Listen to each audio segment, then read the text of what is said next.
What's up, everybody? It is Daydreamz. Welcome back to the channel for another Clash of Kings video. If you're new here, please hit that red subscribe button down below for daily Clash of Kings and Clash Royale videos. So, here's what's going on. We're in Clash of Kings beta right now. It's like the testing place. I have a tech castle, and I have been given permission with another tech to find the ultimate lair in Clash of Kings. And I need to get my... Okay, so right here... He has all of his skills and equipment into Siege, okay? So he just lost. Let's see how bad we lost. Now this guy has a decked out science and everything. So, okay, 122,000 kills, 55,000 losses. So he killed 235, and this is just with a generic layer. Let's take a look at his stats. He's got it into Siege, 229%.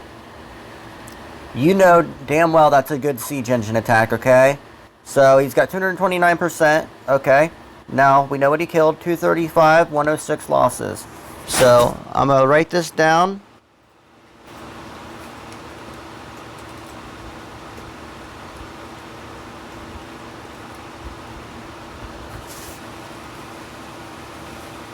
Okay, let's make sure that I got this right down. I want to do this correctly. Okay, and then he's got some with the winded skills. So he's got 126k. Or we'll just count the, we'll just count the losses themselves. So...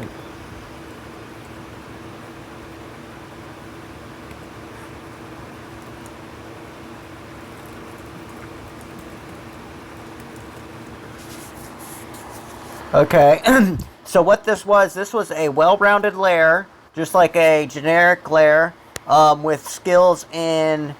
That's a just a generic, layer with skills in Siege Engine. As you can see, the skills were 100% in Siege Engine.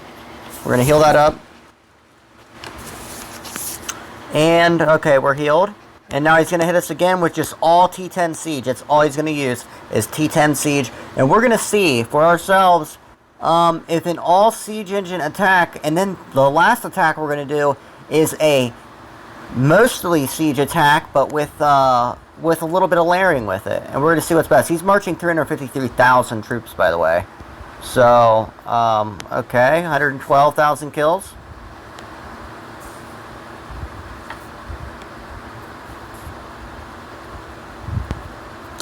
So he killed. Sorry about my dogs. Okay, so he killed 103,000, 96,000 losses.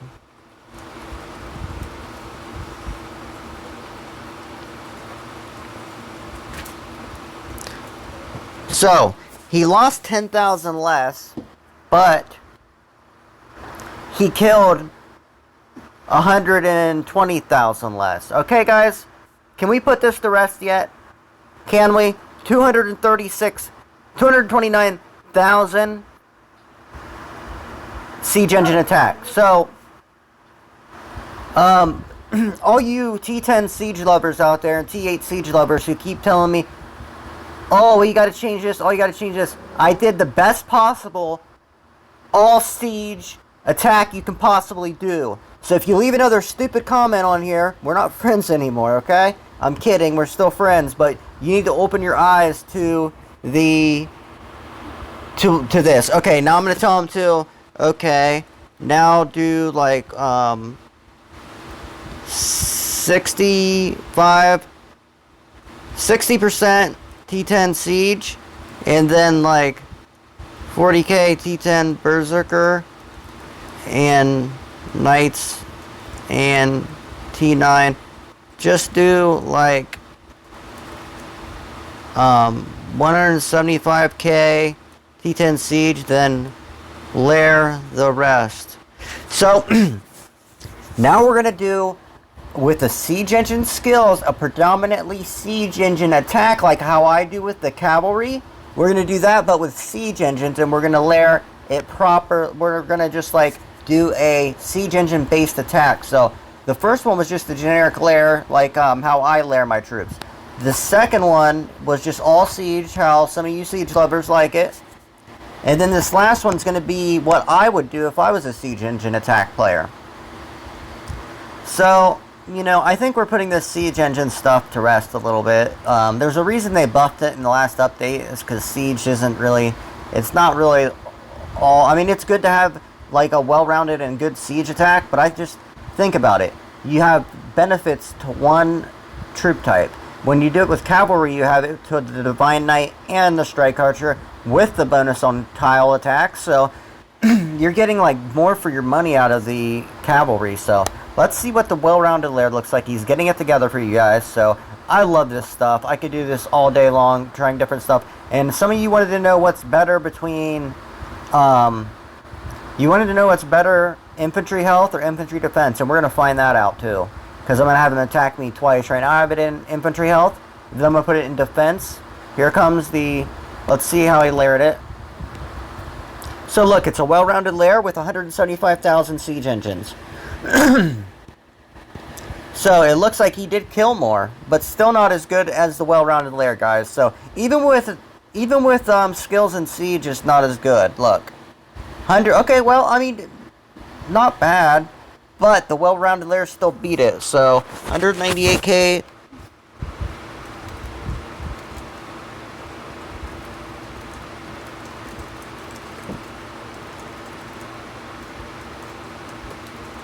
Okay, now I'm going to tell him to put his skills in cavalry.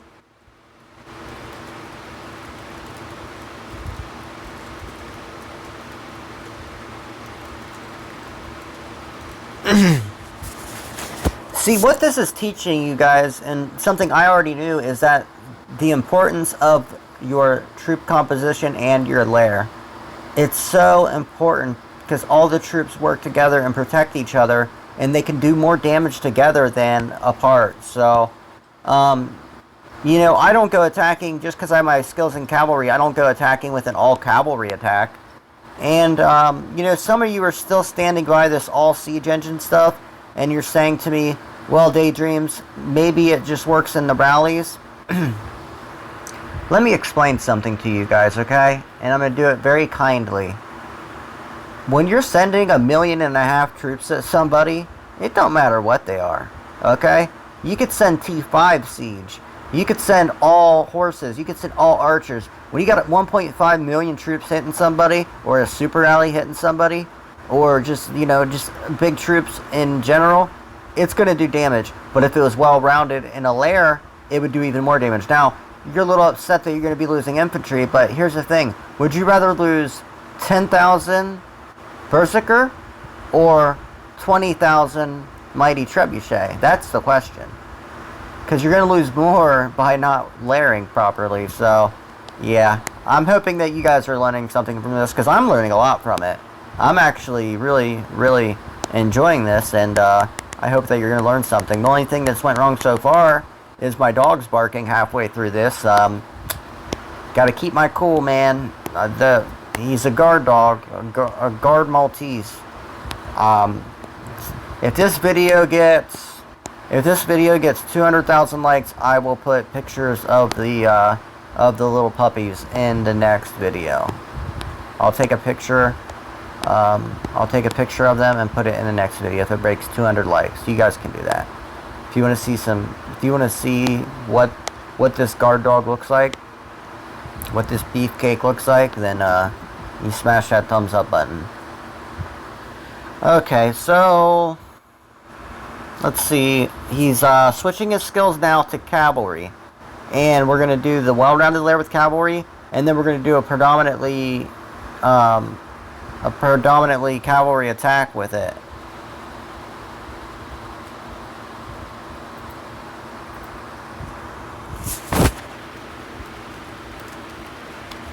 I'm having so much fun, and another thing is I'm going to split these into different videos. Like this one's going to be called like Siege Engine Finally Debunked.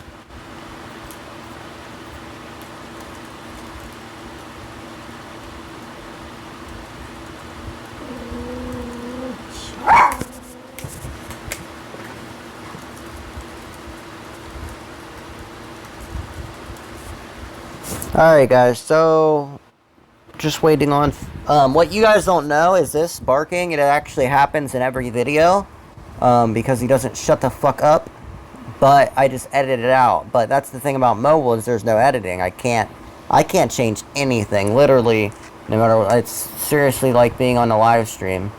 And if you haven't heard him on a live stream before, that's because he starts to growl a little before he goes really nuts and starts barking. And I've got a mute button on my mic, and I can just hit the mute button when I see him start to growl, and then nudge him a little bit. So he's switching his skills and equipment, so it's taking a second because he's got to switch his equipment and his skills. So while he's doing that, well, I can't do any more. I can't do any more science and stuff because I don't want to change the. I forget what it's called in science class when you have like a base, like not a hypothesis, but it's a. I forget what it's called, but it's basically when you have like a base that you're going off of, and it always stays the same. It's like stagnant. It's I forget what it's called, but I do remember it in like biology class and stuff. So it's been a while since I was in school, but maybe some of you younger folks can tell me what it's called, because it's going to drive me nuts. I'm going to have to look it up, but it might be called a base. I don't know, but it's the thing you never change. It, you know, man, I'm going to go nuts thinking about it, so I just got to quit thinking about it altogether, or you will see me rage. I'm going to train some troops here. So, yeah, once we get all this testing and stuff done, guys, we can train a bunch of power and go attacking people. There's some people in the server with a little bit of power, and I can't go too nuts because they told me don't show off or anything, or, you know, go around killing the server. I was just mainly here to do testing. So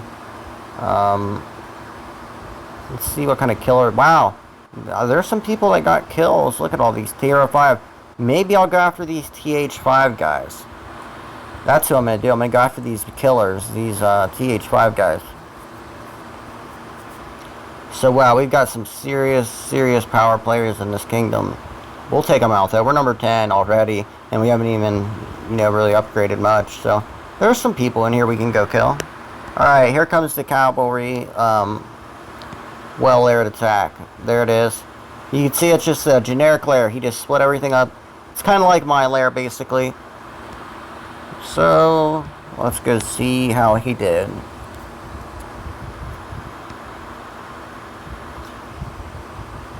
$227K kills, 100K losses.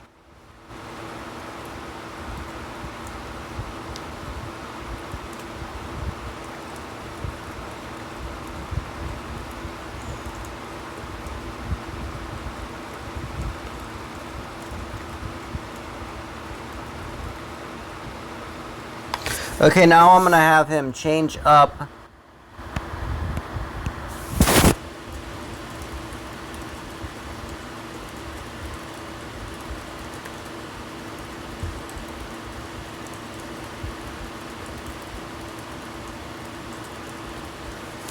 the real thing I want to see with infantry defense is how it hits. Okay, so that was the, let's see what that was. That was the cavalry well-aired attack. And you can see that the cavalry well-aired attack, you know, let's see what that first one did. The first one with the siege engine attack, but the well-layered, did 235K kills and 106K losses. The cavalry skills, well-layered, did 227 and 100K losses. So it lost a little less. But how much did it kill? How much difference? How much difference did it kill? 235K and 227K. So it's virtually about the same.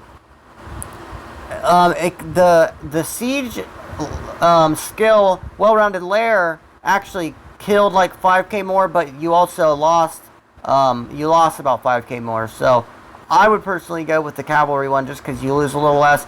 Plus, you get that bonus on resource tiles. Remember that, resource tiles. So it's pretty much the same. So we're going to heal up real quick, and then we're going to change into...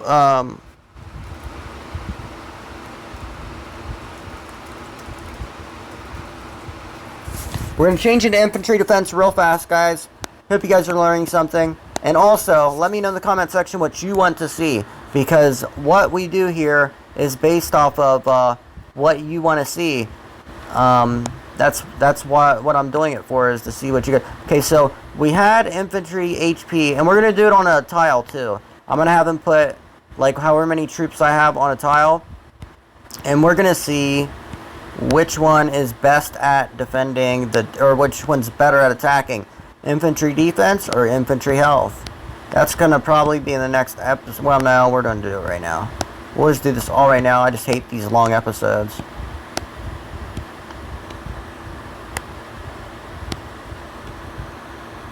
Alright, so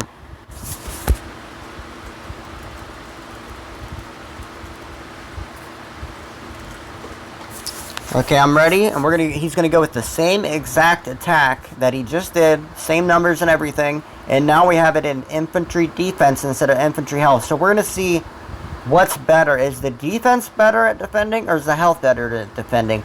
And we're gonna see when we attack with infantry health, is it really that much better than infantry defense when we're attacking? So we're going to find that out.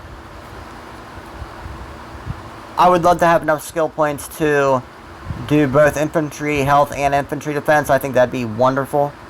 But I think infantry defense should technically make a better difference when he attacks me. And if it doesn't, I'm going to report it to the tech, because it should. Because you should be losing some of the benefits of your attack when you put it into defense, but not much. And if you take the health out when you're attacking, I think it should make a big difference, because infantry health is what keeps your infantry alive, which keeps the rest of your troops alive so that they can get kills. That's the way it works. So we're 16 minutes in, waiting for him to attack with that same layer. I hope he saved it and he's not...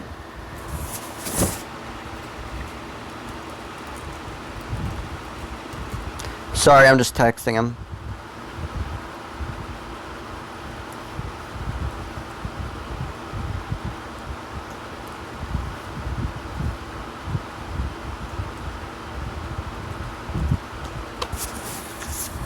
So he's about to hit me now, and we're going to see if the infantry defense or infantry health is better at defending.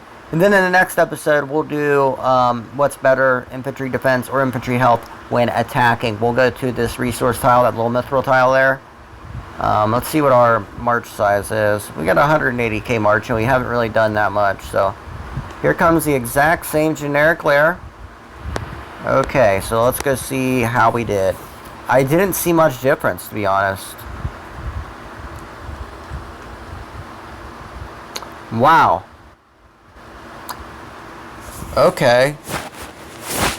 So the infantry health was way better at defending. That's pretty remarkable.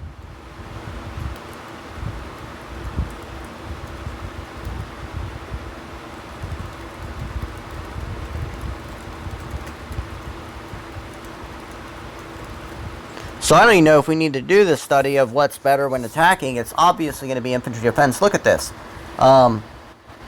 There's about 50, well, about 25,000 more kills, and he had less deaths.